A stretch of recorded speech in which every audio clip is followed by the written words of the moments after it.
ایک بادشاہ تھا، وہ مرنا نہیں چاہتا تھا، اس کی خواہش تھی کہ قیامت تک وہ زندہ ہی رہے۔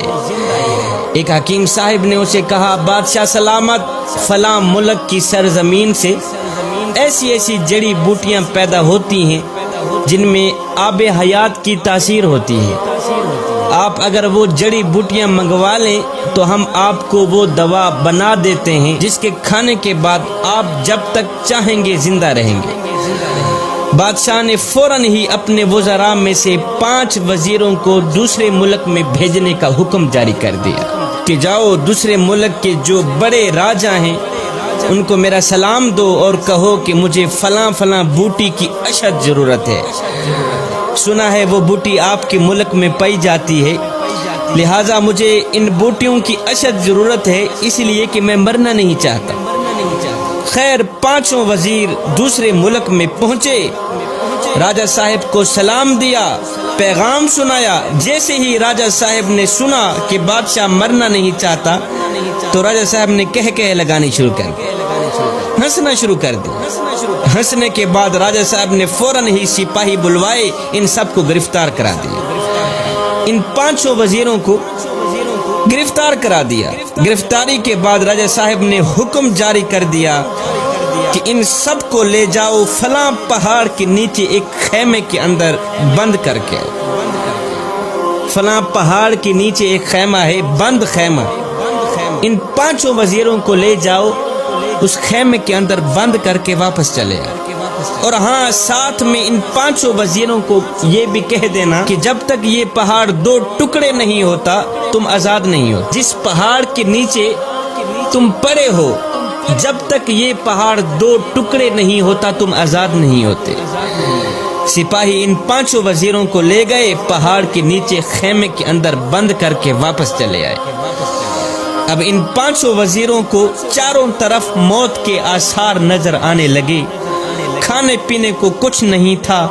مشکل کی اس گھڑی میں اللہ کے سوا ان کا اور کوئی حامی و ناصر نہیں تھا۔ اب انہوں نے کیا کیا، زمین پر سجدہ ریز ہو گئے، رو رو کر گڑ گڑا کر دعائیں کرنے لگے کہ یا باری تعالی ہم پہ رحم فرما، پہاڑ کے 2 ٹکڑے کر دے تاکہ ہم موت سے بچ جائیں، ہم آزاد ہو جائیں۔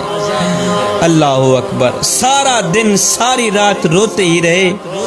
ان کے دن رات رونے کے بعد میرے اللہ کی رحمت جوش میں آئی، میرے اللہ نے ان پر رحم فرمایا، ان کی دعا قبول ہوئی۔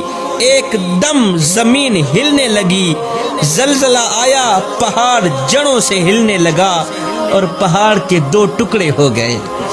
اللہ اکبر۔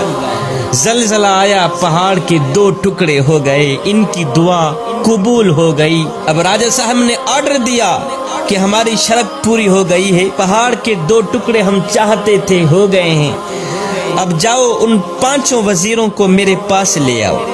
سپاہی گئے، لے آئے۔ جب وہ سامنے آئے تو راجہ صاحب نے کہا، بھائی اب تم واپس اپنے ملک میں جاؤ، اپنے بادشاہ کو یہ سارا واقعہ سنانا، جو کچھ آپ لوگوں کے ساتھ ہوا ہے، یہ ساری کہانی اپنے بادشاہ کے آگے پیش کر دینا، آخر میں بادشاہ کو میرا ایک پیغام بھی سنا دینا۔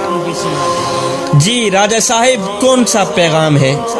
راجہ صاحب نے کہا کہ اپنے بادشاہ کو کہنا کہ بادشاہ 5 لوگوں کی بد دعا جس طرح پہاڑ کو ریزہ ریزہ کر سکتی ہے، 5 لوگوں کی بد دعا جس طرح پہاڑ کو ریزہ ریزہ کر سکتی ہے، بالکل اسی طرح 5 کروڑ عوام کی بد دعائیں بھی بادشاہ کی زندگی مٹی میں ملا سکتی۔ 5 لوگوں کی بد دعا جس طرح پہاڑ کو ریزہ ریزہ کر سکتی ہے، بالکل اسی طرح 5 کروڑ عوام کی بد دعائیں بھی بادشاہ کی زندگی اور اقتدار مٹی میں ملا سکتی ہے۔ اپنے بادشاہ کو کہنا کہ بادشاہ اگر تم اپنی لمبی زندگی اور لمبا اقتدار چاہتے ہو تو ہر گھڑی ہر لمحے غریب عوام کی بد دعائیں سے بچنا، غریب عوام کی بد دعا سے بچنا۔ جب تم غریب عوام کی بد دعا سے بچ گئے پھر تمہیں کسی بوٹی دوا کی ضرورت نہیں رہے گی، قیامت تک تیرا